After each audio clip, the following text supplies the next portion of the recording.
All right. So, as we get started, I want to kind of review some elements of parables. Thank you for Brian last week taking over while I was one dad flying solo with 5 kids. um, what are some key defining elements of parables?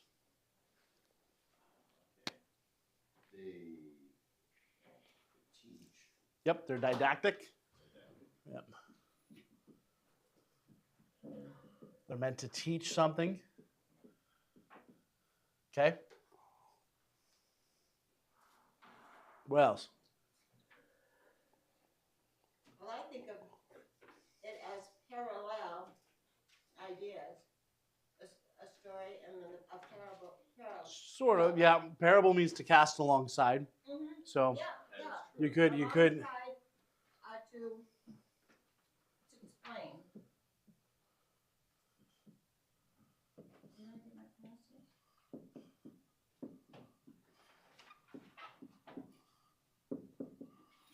Okay.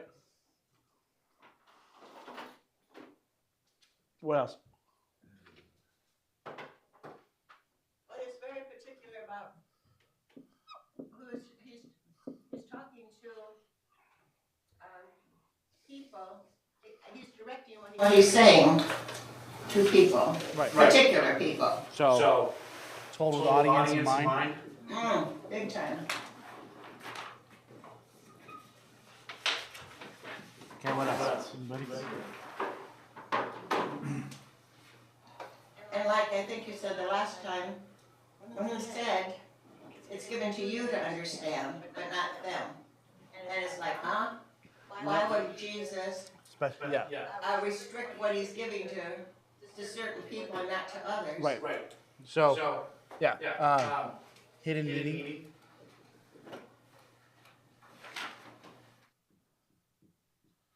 Okay. That's pretty good. They may or may not have named characters. They usually do not have named characters.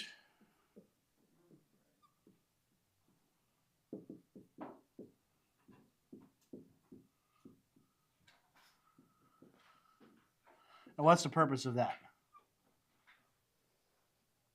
It just allows you to generalize. It allows you, yes. Yeah, exactly. So the idea is you're supposed to see yourself in the parable. Okay? So it allows you to generalize. Right. So if I'm telling a story about Bruce and Jack, you're gonna have a harder time placing yourself in the story of Bruce and Jack. If I as opposed to if I told a story about, say, a baseball player and an umpire.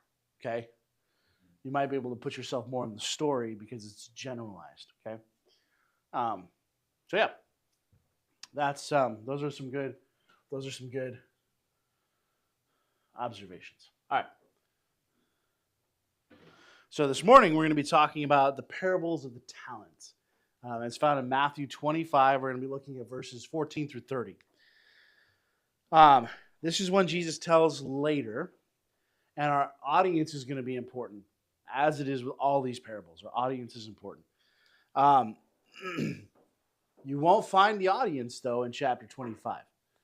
You're going to have to dig backwards. So who would you say is our main audience? If we were to say, like we have been doing for the last couple of weeks, we were to identify group 1, group 2,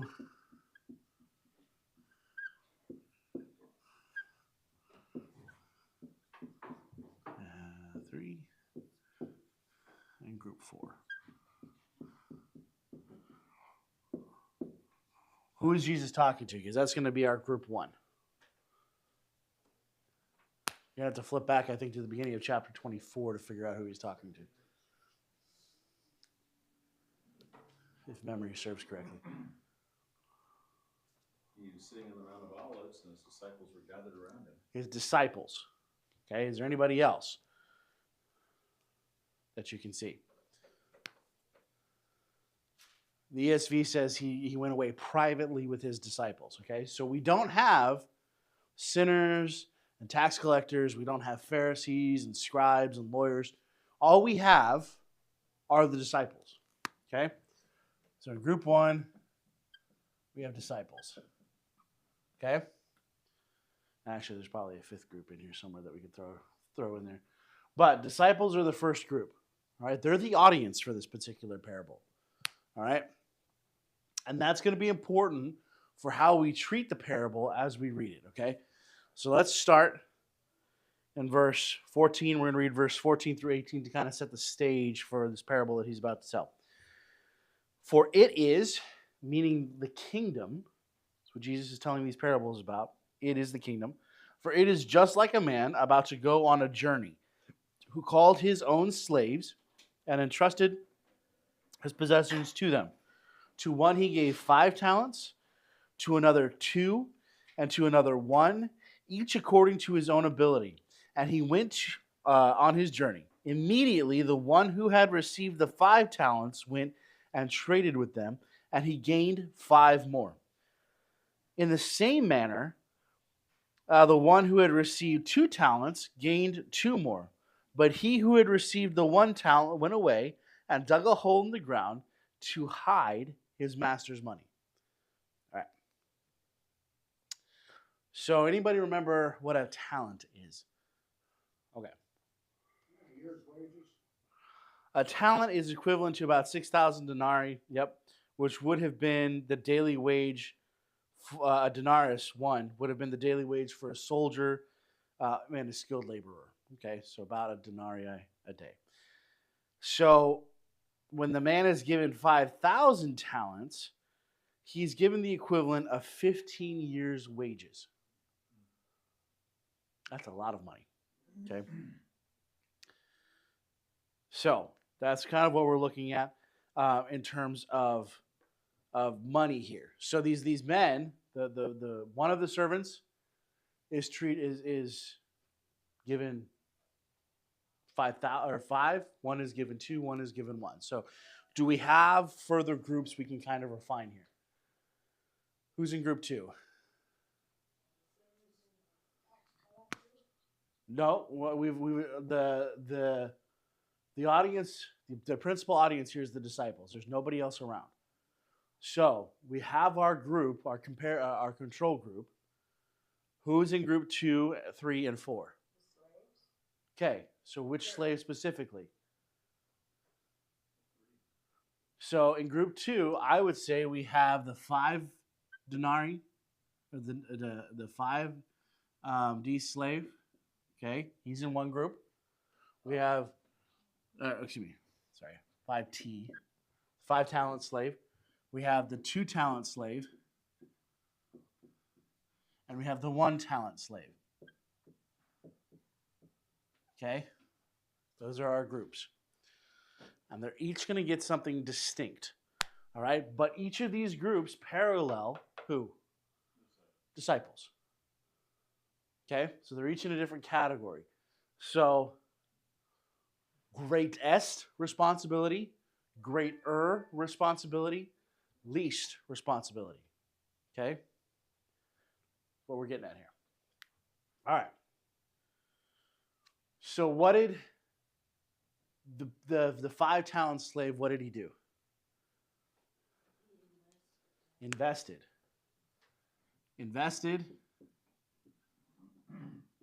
which led to a doubling, right? Okay.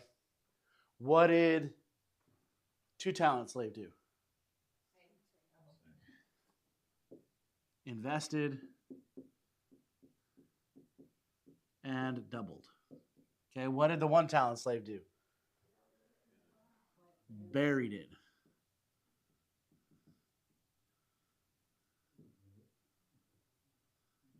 And he got zero return on it. Okay. So,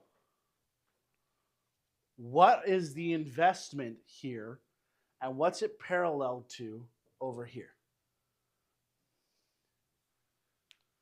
You put your money to work, so it's the equivalent of putting actual talents to work.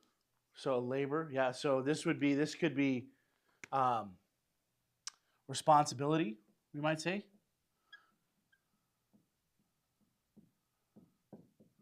Well, there did seem to be a difference between Yep. And the others, even Andrew, who was a brother, who would Yep. have been included in the most important group, I guess, the group that spent the most time with Jesus. Yep. But it wasn't. It was just the three of them that got to do extra special things. Yeah. So responsibility. That's what we're kind of getting at here. That's the whole. The whole of the parable is about responsibility, and really, responsibility is not a good word. It kind of gets at what we're talking about, but it doesn't really quite hit the nail on the head. The word that hits the nail on the head here.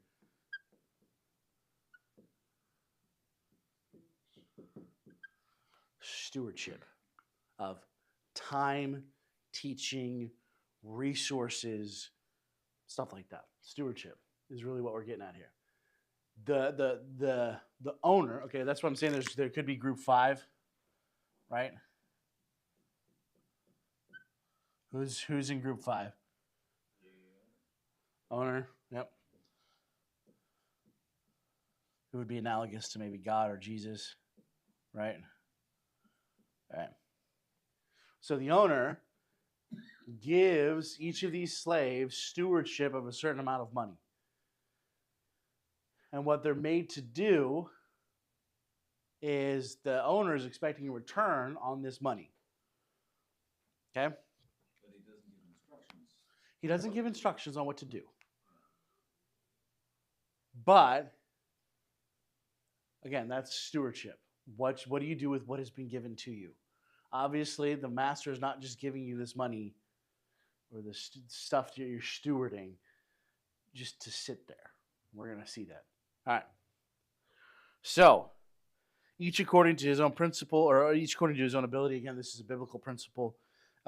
We see that at the end of this parable. And now we're going to kind of get into the explanation of it. All right. So picking up again in verse 19. Now, after a long time, the master of those slaves came to settle accounts with them. The one who had received 5 talents came up and brought 5 more talents, saying, Master, you entrusted to me 5 talents. See, I have gained 5 more. So I've doubled your investment. His master said to him, Well done, good and faithful slave. You were faithful in few things. I will put you in charge of many things. Enter and enjoy your master, or enter into the joy of your master. Also to the one who had received 2 talents came up and said, Master, you entrusted me with 2 talents. See, I have gained 2 more. His master said to him, Well done, good and faithful slave. You were faithful with a few things. I will put you in charge of many things. Enter into the joy of your master. See, it wasn't the amount of money that they earned, because both the 5 talent slave and the 2 talent slave earned money. They earned different amounts, but they both earned money. It's not about the money that they earned, because clearly 5 talent slave earned a lot more money than 2 talent slave did. But that says salve. It's not the amount of money that they earned, okay?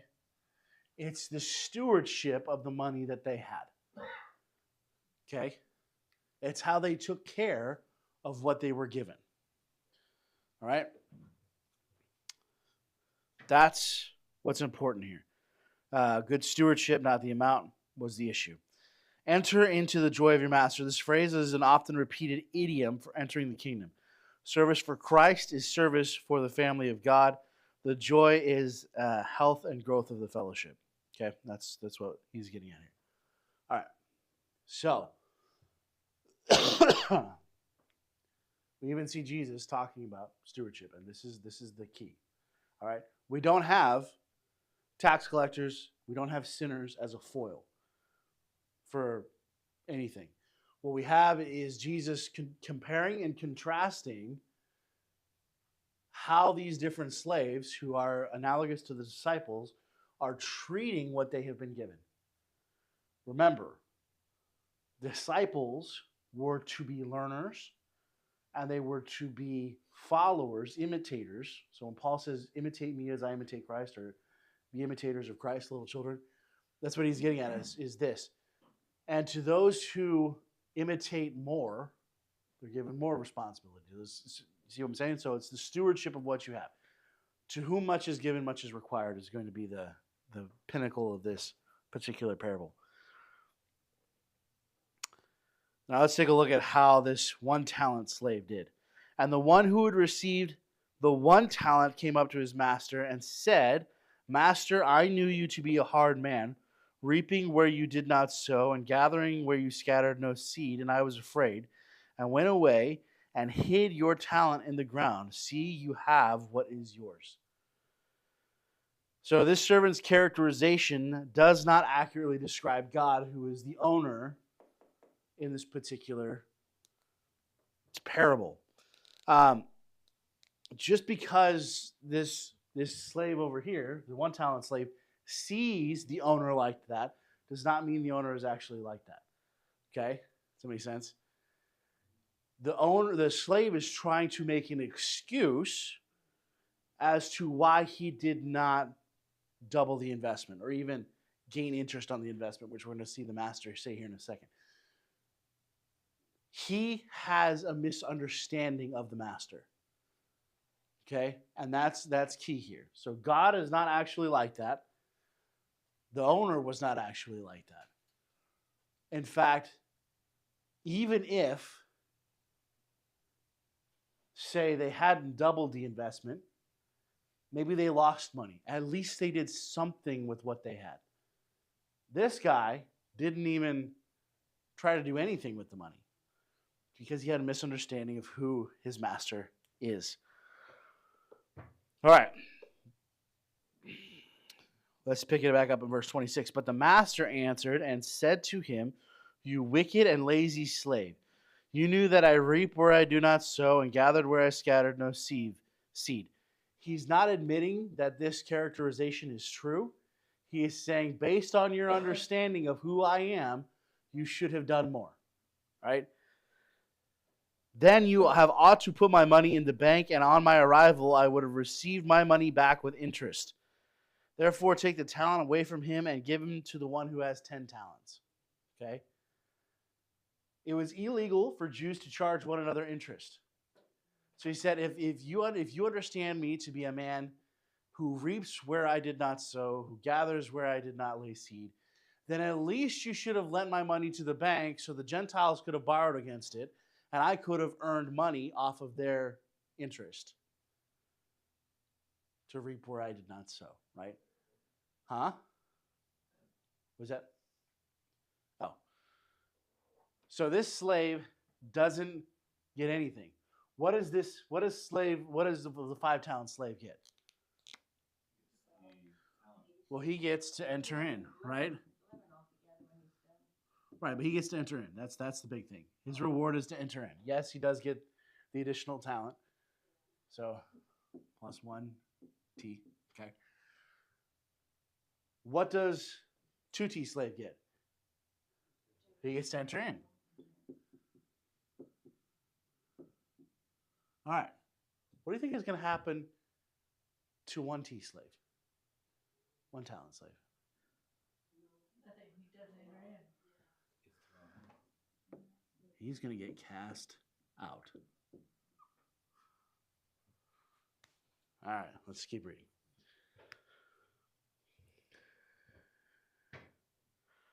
Verse 29. For everyone who,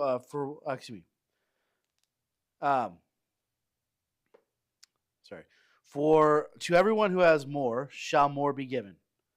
Or to everyone who has shall more be given. And he will have in abundance. But from him who does not have, even what he has shall be taken away. Throw out the worthless slave into the outer darkness, in the place where there will be weeping and gnashing of teeth. Yeah. So we're seeing that stewardship is highly important for the disciples to whom this parable is being told. They have been given a lot. And if we look, Jesus has this dynamic, right? He's got the 12, and in the 12, he's then got the 4, right? Or actually, he's got the 3. And then he ultimately has the 1, right? So Jesus has this this circle. So this would be like all the disciples. This, of course, is Peter, James, and John. And then this is just John, right?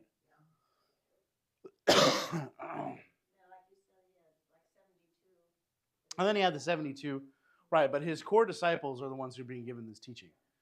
So obviously, the 12 generally have been given very little compared to the 3 who have been given a lot. I mean, they got to see the transfiguration and all of that. They got to meet the law and the prophets, Moses and Elijah, right? And then the one whom Jesus loved, John, is the one who gets the most. And Jesus' point here is that those who are given such vast amounts of responsibility, John obviously falls into kind of this 5-talent slave, right? Maybe even the 3, but certainly John. The 12 maybe fall into here. There's one who falls into here, though. Well, yeah, but I'm saying like just in general, the 12. Who is the one out of the 12 who maybe falls into this category? Judas. Okay, Judas is eventually cast out. He's not welcome in. But every one of the other disciples, all the 11, and then probably Matthias, are all asked to enter in. All right? Because they were good stewards of what they've been given. Because they've been given much. That's why teachers are also held to a higher standard. Because we've been given a lot. We've been given talents. We've been given knowledge. We've been given training. We have a bigger burden as teachers. So when it comes to us, we're expected to have a bigger return on our investment, right? But stewarding what you have is what's really important. And this goes for all the disciples of Christ, including us, right? Too much is given, much is required. Paul even repeats this principle quite a bit. You reap what you sow, both in terms of sin and that kind of thing, but also in terms of good teaching, sound doctrine, stewardship. You reap what you sow.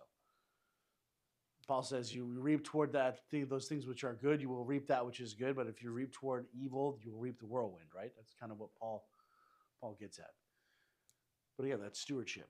Paul says, be a good steward. You don't work, you don't eat, those kind of things. So this stewardship in discipleship is a huge emphasis in Jesus' ministry. That's a huge emphasis in Paul's ministry. And this is the first time really in any of the parables that we've looked at where it's just told to the disciples. Many of the other ones that we have looked at, in fact, most of them, if not all of them, have been toward the Pharisees and the Sadducees, the sinners and the tax collectors. And, obviously there's going to be God and Jesus in there somewhere because he's trying to teach them something. I was going off on a tangent a little bit. Reaping what you sow sometimes isn't 100%, can be applied in judgmental ways in a wrong way. Mm-hmm. Such as a child going wayward and the parents are blamed. Yeah. But that's again, reaping what you sow is about consequence, right? And consequences can either be good or they can be bad. Consequence isn't a negative word. It's a neutral word that can either have good implications for whoever is suffering the consequences or reaping the consequences or those who are suffering the consequences. But it can be, yeah. I would not think it would apply to parenting childing. But I've seen it Because done there's that so way. many other factors in a child's life as they're growing up besides how they're treated by parents. Right. Well, and then Jesus even says there's a blind man who's born blind. Right. And the Pharisees and the Sadducees asked who sinned, this man or his parents, that he was born blind. Right. And Jesus said neither. Right. So just because a child goes wayward doesn't mean it's the parent's fault. We all make our own choices. We all have free agency. So, ultimately, the consequences of that rebellion are going to fall on the one who falls away. But yeah, we can be judged unfairly, and that's unfortunate. Uh, but yeah, any questions on this parable? Any observations? Well, the lack of instruction of what to do. It says he gave him the money. He didn't tell him what to do with it. And so in each case, I mean, group 2 and 3, they initiated. Mm-hmm. They decided, and they based it on what they understood from their master. Yes. So the master, even if he had that reputation of harvesting where he didn't sow and stuff, they were expected to do something. Yes. Because they had a master who knew how to handle and to double his money. Yep. And so they acted on what they knew of the master, and the last servant acted out of fear. He says, I was afraid of you. Yeah. Mm-hmm. Pure motivation. Isn't the master said to take care of the money? I mean, The master really didn't give them any instructions. So if you go back and you look,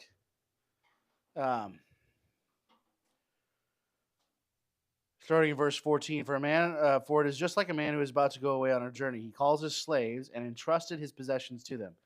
To one he gave 5 talents, to one he gave 2 talents, and to another 1, each according to his ability. And he went on this journey.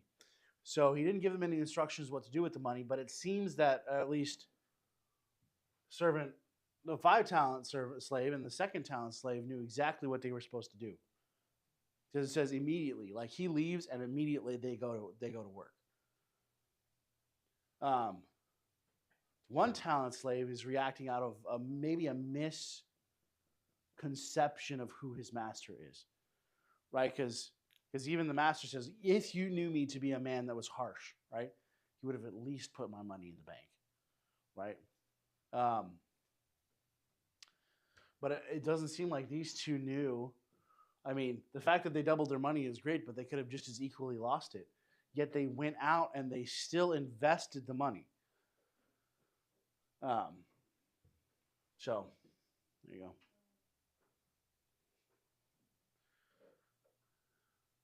Anything else? It's a pretty short little parable, so. That's okay. There was one where where the servants come into the master after they've been working in the field all day, and he said, you don't come in and you get fed. You cut down and you serve me first, the master first. Yeah. And the verse is, we are unworthy servants, for we've only done what we were asked. And once again, there's this idea of unasked expectation, and you feel this confidence that you should be looking for things even if you haven't had an instruction. Opportunities to invest. Yep. So, stewardship of your talents, right. Your time, the gifts, the talents, not the talents in terms of money, but the talents in terms of your abilities. About stewardship, it's more than just holding on to what you got, because even the last servant clutched out of fear, he clutched on what he had. Yep. He didn't lose it, but no. That's not stewardship. No. And stewardship sometimes means that you're going to fail. Right? So Paul, as a good steward, corrected Peter. Right? Because Peter was like, I don't want to eat with Gentiles and whatever else. And so then Peter was like, okay. Paul came to Peter and was like, listen, dude, you got to stop that. Knock it off. That happens in Acts, right?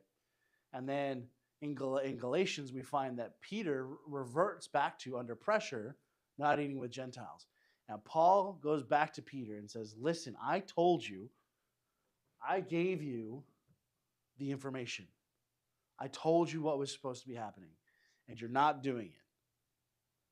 So stop misbehaving. And Peter goes, oh, you know what? I'm wrong. And he corrects himself. But Peter was being a bad steward of the information that he had been given. Peter seems to have a really hard time with stuff. Thankfully, because then we get to learn from it. Yeah, exactly. But, Peter has to not only be told in a vision, but Paul has to tell him twice that all things are clean now, right? So, anyway. Yeah, so that's all I got for you this morning. Again, a bit of a shorter parable, but there's a lot here. And it's like I said, it's interesting that we have it just being to the disciples as opposed to the crowds or in the temple. This one is very private. It's off on the Mount of Olives. So this parable is also mirrored in Luke, though I forget where. Let's see if I wrote it down. Luke 19:11 through 27. So that's where Luke has his account. And it's a little different. It's not very much different, but Luke kind of does give a little spin on it. And we'll spin on the people who protested the kingship. yeah. Pull them in front of them. So he's got it as the parable of the 10 minas, which is very similar. But he ends up telling it. This is after he's met Zacchaeus, right? So the funny thing is that Jesus tells. We always see Jesus telling these parables, and sometimes he tells the same parable to two different groups, and there's two different spins on the same parable. So let's read this real quick while we're sitting here. I'll read it to you, and you can kind of see how he shifts the parable slightly because of who he's talking to. Okay. Luke 19, starting in verse 11. So he entered into Jericho. That's where it starts. He's with Zacchaeus, and Zacchaeus is obviously with the sinners and the tax collectors. His disciples are in there.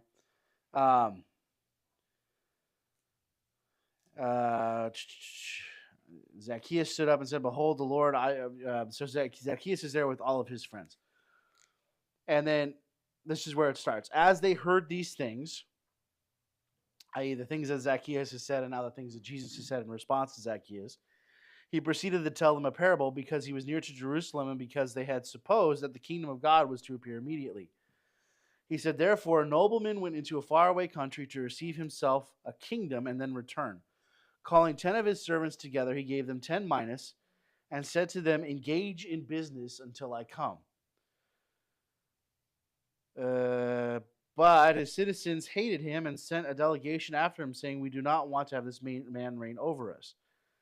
When he returned, having received the kingdom, he ordered these servants to whom he had given the money be called to him, that he might know what they had gained by doing business. The first came along, saying to him, 'Lord, your mina has made 10 more.' And he said to them, 'Well done, good servant. Because you have been faithful in very little, so shall you be made an authority over 10 cities.' And the second came to him and said, 'Lord, your mina has made 5 minas.' And he said to him, 'And you are to be over 5 cities.' Then another came to him, saying, 'Lord, here is your mina, which I kept laid away in a handkerchief. For I was afraid of you, because you are a severe man. You take what you did not deposit and reap what you did not sow.' He said to him, 'I will condemn you with your own words, you wicked servant. You knew that I was a severe man, taking what I did not deposit and reaping what I did not sow. Why then did you not put my money in the bank, and at my coming I might have collected it with interest?' And he said to those who stood up, 'Take the mina away from him and give it to the one who has 10. And they said to him, 'Lord, he has 10 minas. And I tell you, everyone who has will be given more, but from the one who has not, even what he has will be taken away. But as for these enemies of mine who did not want me to reign over them, bring them here and slaughter them before me.'" Okay, so we see a bit of a different take on this parable. But it's the same form as the parable he uses here. Okay, similar, a little different. But he's telling it to a different audience now. So we can see, just because Jesus tells these parables and they're similar in form, he's going to craft it for his audience. And that's what rabbis did back then when they would tell these teaching stories. They're always going to be slightly different based on the audience and based on the point that he's trying to drive home. Okay? So, there you go.